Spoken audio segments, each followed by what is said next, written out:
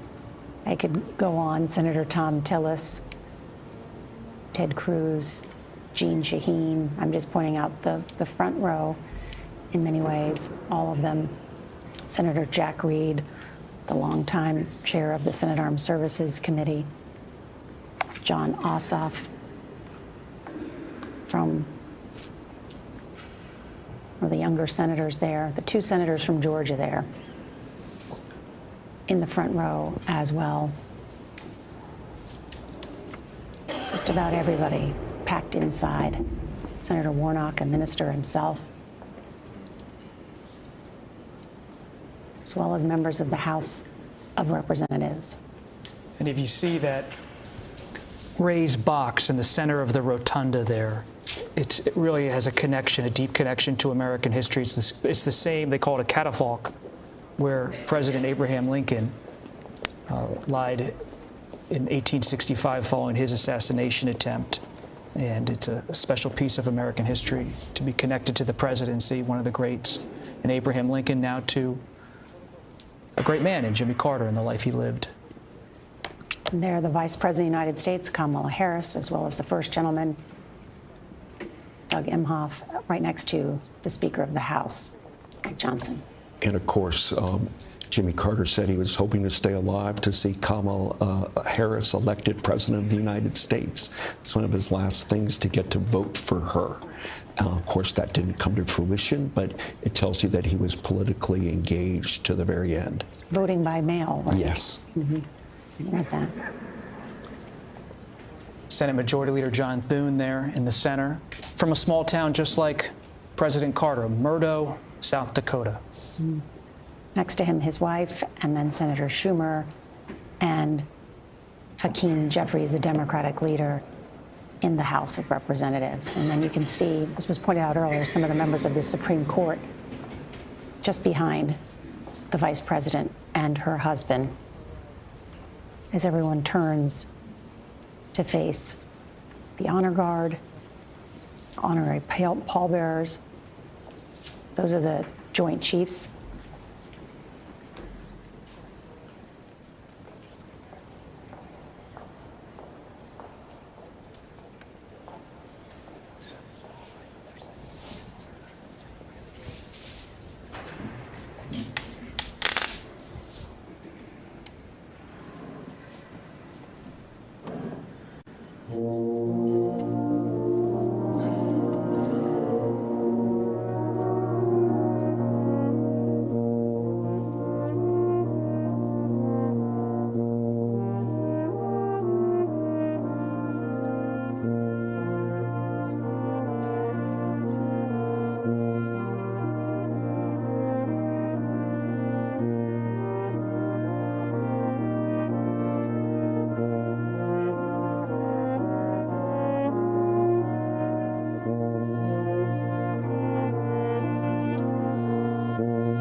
Let us pray.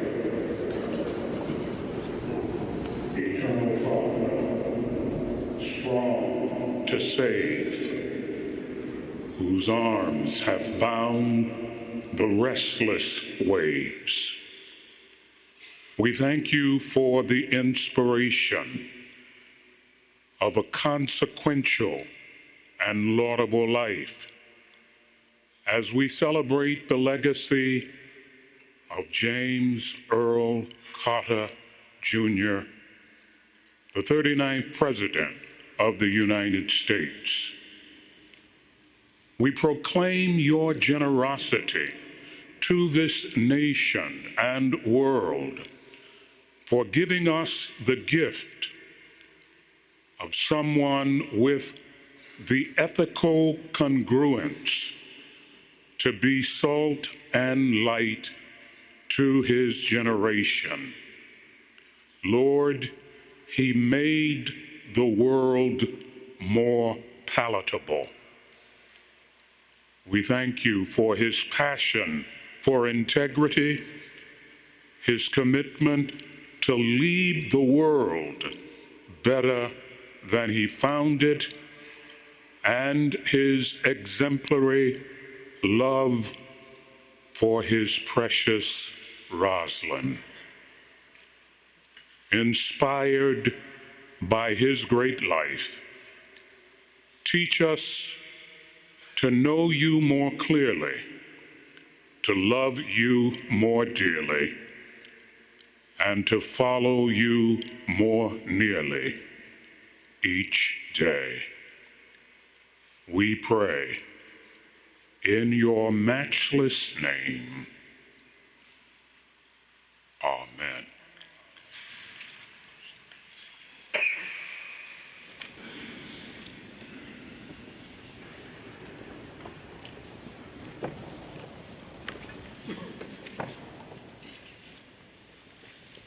Madam Vice President, Mr. Speaker, Leader Schumer, Leader Jeffries, Jack, Chip, Jeff, Amy, and other members of the Carter family, and distinguished guests.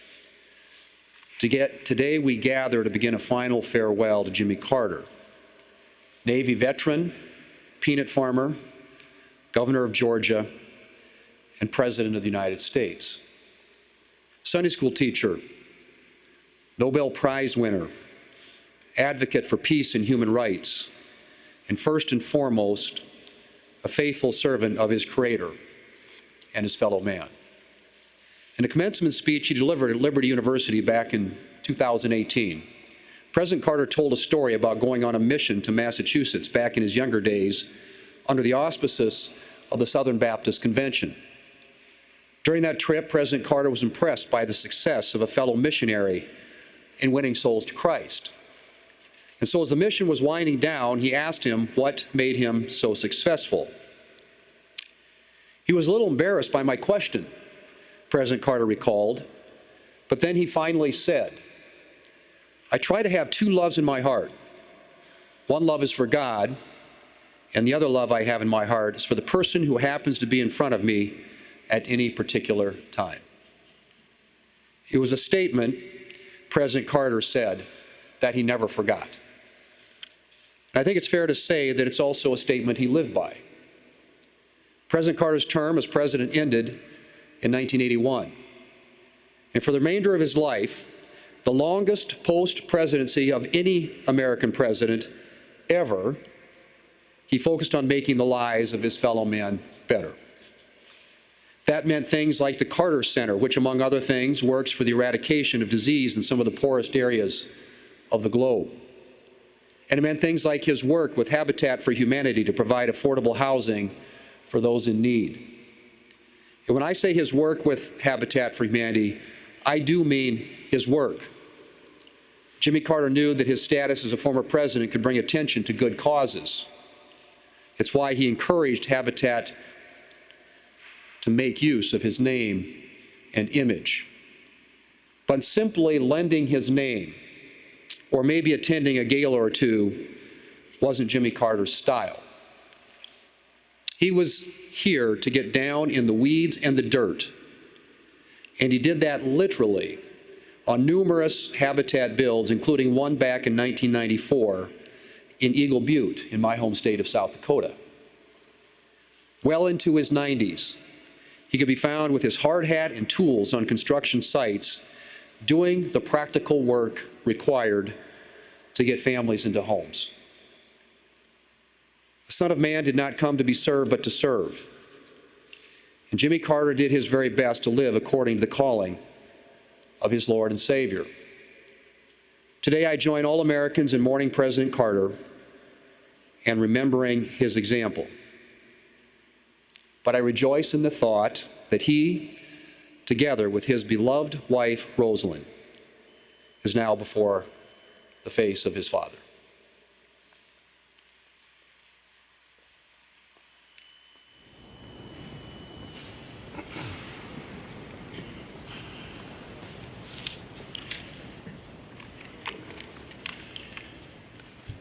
To the family, to Jack and Chip and Jeff and Amy, the entire Carter family, Vice President Harris, members of the Cabinet, Leader Thune, my colleagues in Congress, and my fellow citizens.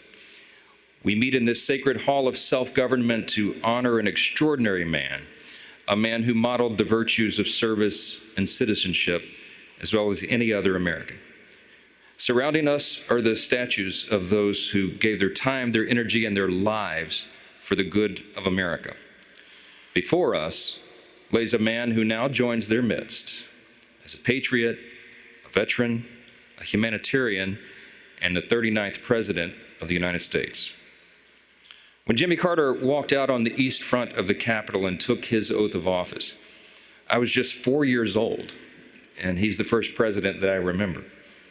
Looking back, it's obvious now to me as an adult why he captured everyone's attention. Jimmy Carter was a member of the greatest generation.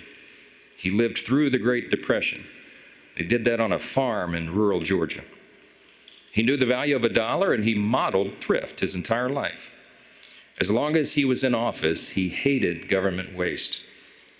His father, an Army veteran of the World War I era, taught patriotism to his children. And eventually his son, this young man from Plains, followed his father's example of self-sacrifice, and he joined the Naval Academy in the middle of World War II. In the Army, Lieutenant Carter learned from the legendary Admiral Rickover to always do his best as he served on the first fleet of nuclear submarines. It's telling that today the USS Jimmy Carter, a top-secret attack submarine, now roams the oceans, bearing the name of the only president who served in such close quarters. President Carter's life, his selfless service, his fight against cancer, and his lasting contributions to his fellow man are all truly remarkable. Whether he was in the White House or in his post-presidential years, as was discussed, President Carter was willing to roll up his own sleeves to serve and get the job done. We all know about his work with Habitat for Humanity, and that was mentioned. And the origin story goes that it was in 1984, when he first became aware of the work. He was in New York for a friend's anniversary. Millard Fuller, the founder of the fledgling charity at the time, called President Carter and asked if he wanted to visit a site in Brooklyn during his trip. President Carter agreed, and he found his way down to the Lower East Side. Standing on the roof of a dilapidated building, he looked out on the wealth of Wall Street to the south and to the power of Midtown Manhattan to the north. And then he looked down and he saw an image he'd never forget. An elderly woman cooking breakfast over an open fire in the rubble of the building, there in the heart of the richest city in the world. The Habitat for Humanity worker that was there with him turned to President Carter and said, if there's anything that you can do, we would take it. He said, if there's anything I can do, let me know. The worker said, well, maybe you can send some volunteer carpenters from your church. It was the very next day that President Carter called Habitat for Humanity and told them he was going to send some carpenters, all right, and that he himself would be one of them. And thus began his famous tradition of donating 1 week every year to build and restore homes for his fellow Americans. It's remarkable to think that one of the 45 men who has served as president, and one of the only 13 who held the role in the nuclear age, would humble himself to such service. We all know that his care for humanity didn't stop at building homes. In the face of illness, President Jimmy Carter brought life-saving medicine. In the face of conflict, he brokered peace. In the face of discrimination, he reminded us that we are all made in the image of God. And if you were to ask him why he did it all, he would likely point to his faith. I'm reminded of his admonition to, quote, live our lives as though Christ were coming this afternoon, and of his amazing personal reflection. Quote, if I have one life and one chance to make it count for something. We all agree that he certainly did. So today, in these hallowed halls of our republic, we honor President Carter, his family, and his enduring legacy that he leaves, not only upon this nation, but upon the world.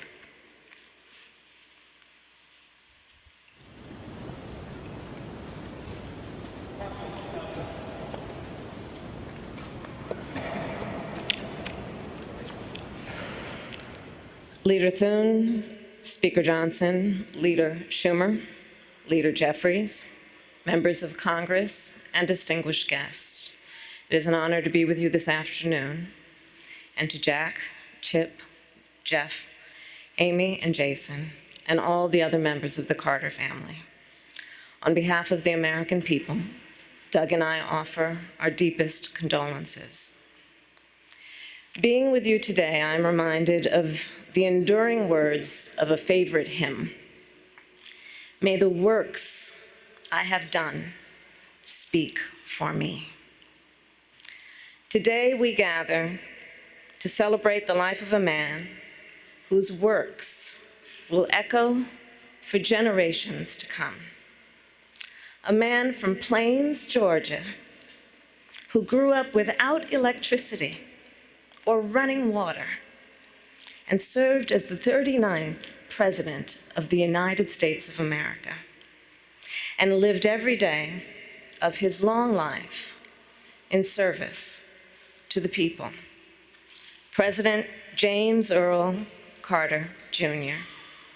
So I was in middle school when Jimmy Carter was elected president, and I vividly recall how my mother admired him, how much she admired his strength of character, his honesty, his integrity, his work ethic and determination, his intelligence, and his generosity of spirit.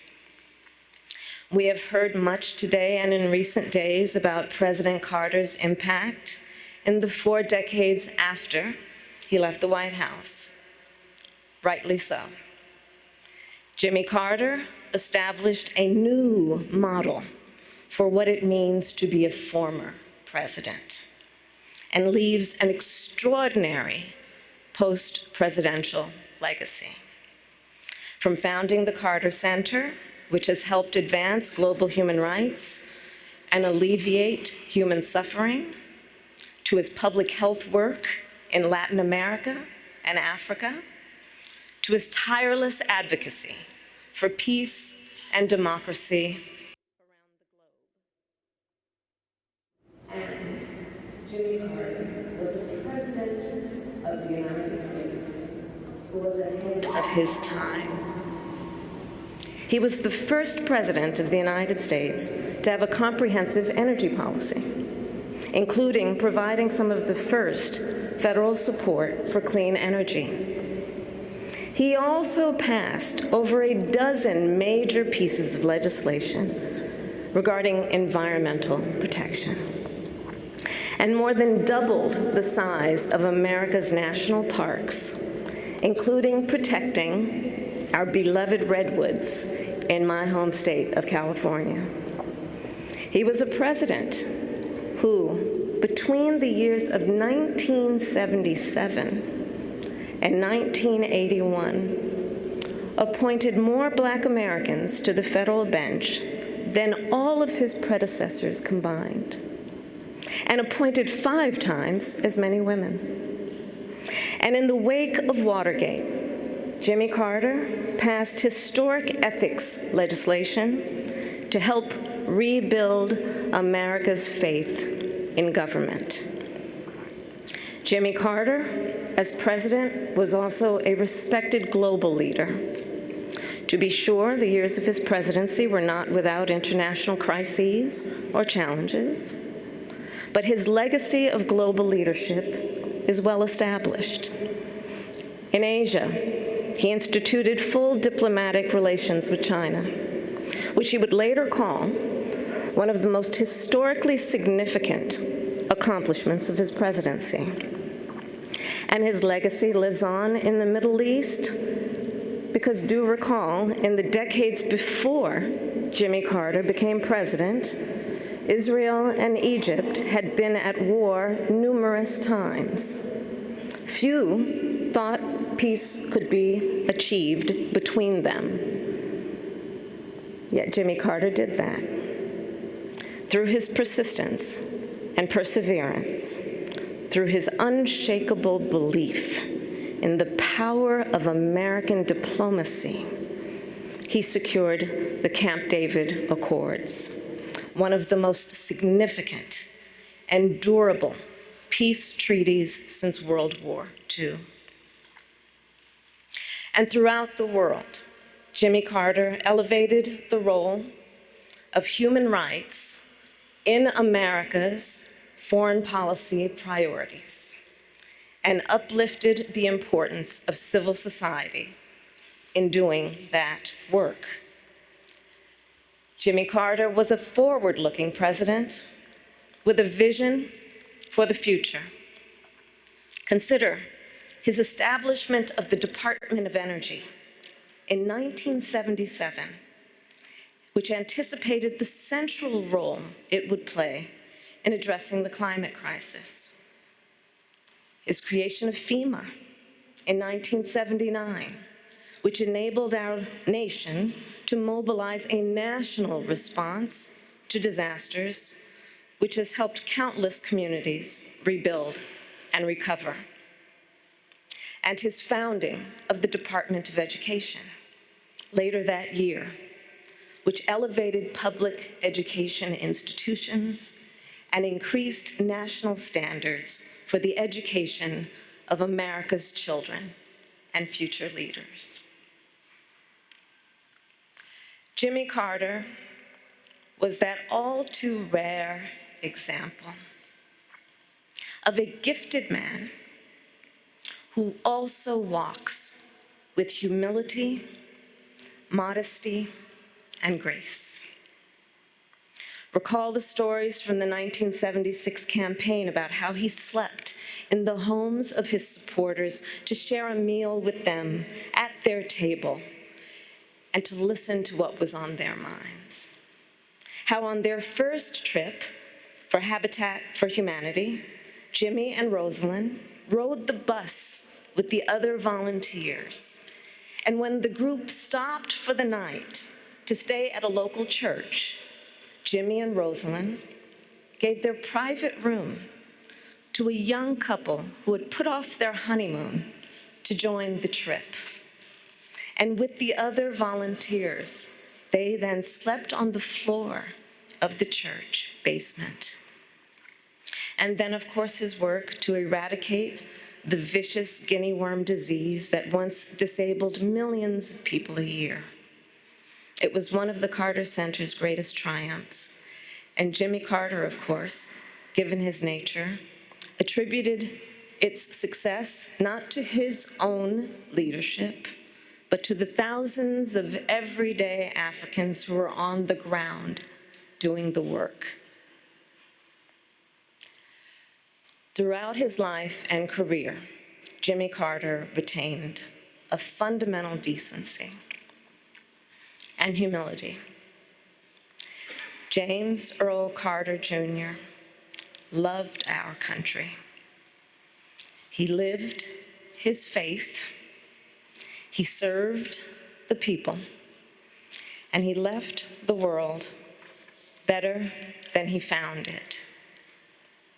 And in the end, Jimmy Carter's work and those works speak for him, louder than any tribute we can offer.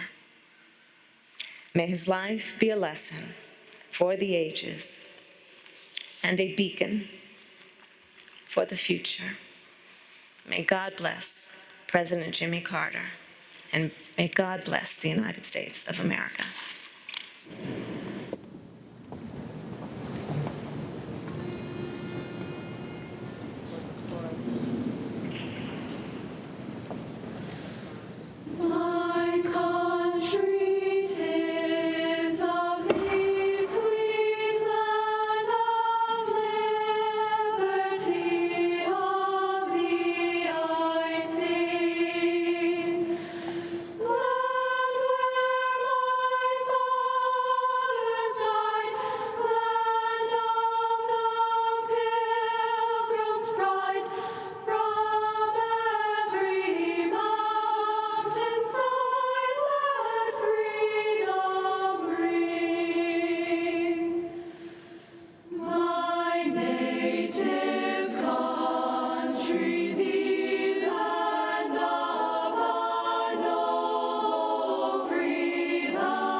And Our Country 'Tis of Thee, a moving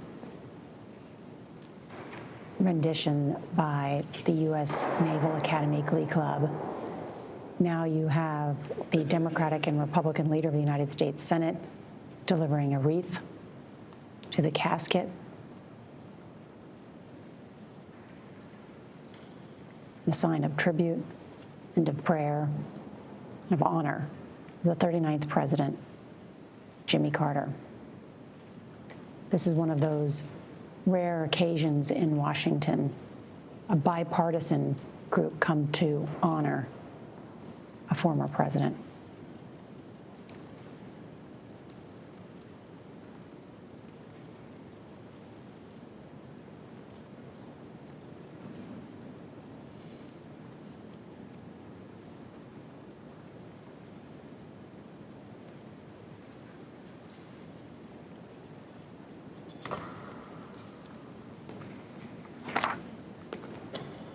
Jimmy Carter will lie in state, the U.S. Rotunda, the U.S. Capitol, for the next 48 hours, starting at 7 o'clock tonight. Visitors, anyone, can go visit and pay their respects.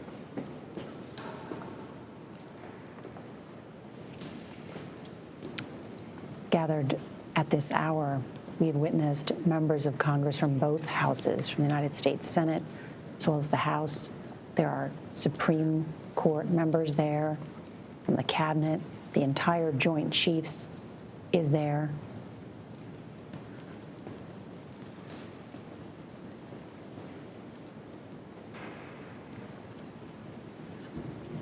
As the coffin of the late Jimmy Carter is on top of what is the Lincoln catafalque that was constructed in 1865 to support the casket of Abraham Lincoln while the president's body lay in state at the U.S. Capitol Rotunda. Now you can see the two leaders of the U.S. House of Representatives, Hakeem Jeffries, the Democrat, Mike Johnson, the Speaker of the House, the Republican there.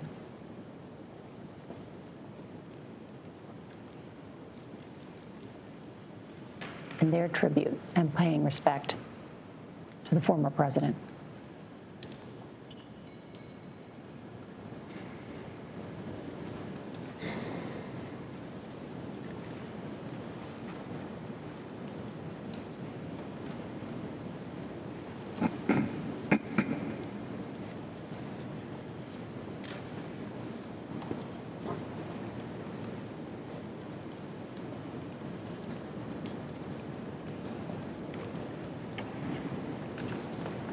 Today has been an elaborate final farewell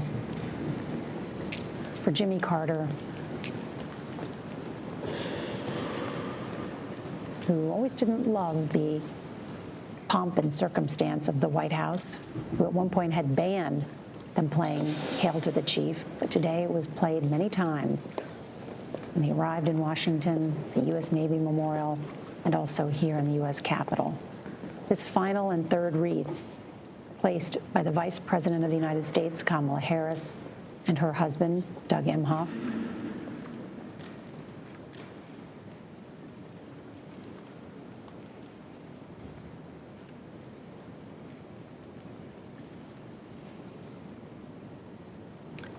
Thousands are expected to make a visit to the U.S. Capitol to honor the 39th president, who served in the White House from 1977 to 1981. Again, members of the public can visit starting tonight at 7 p.m. till midnight on Tuesday, and then all day Wednesday, the doors will be open for visitors. And then on Thursday, there will be a formal memorial, the U.S. National Cathedral here in Washington, where President Biden will speak and eulogize his friend, Jimmy Carter.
The final farewell to President Jimmy Carter continues over the next several days. As mentioned, Carter will lie in state until Thursday, and then we will bring you his funeral at the Washington National Cathedral that is live on Thursday. Later that day, President Carter will leave D.C. for one last time, heading home to Plains for a funeral there and private burial alongside former First Lady Rosalynn Carter, his late wife of 77 years. Our coverage of the state funeral of Jimmy Carter will continue on CBS News 24/7, your local news, and we'll have a full wrap-up tonight on the CBS Evening News.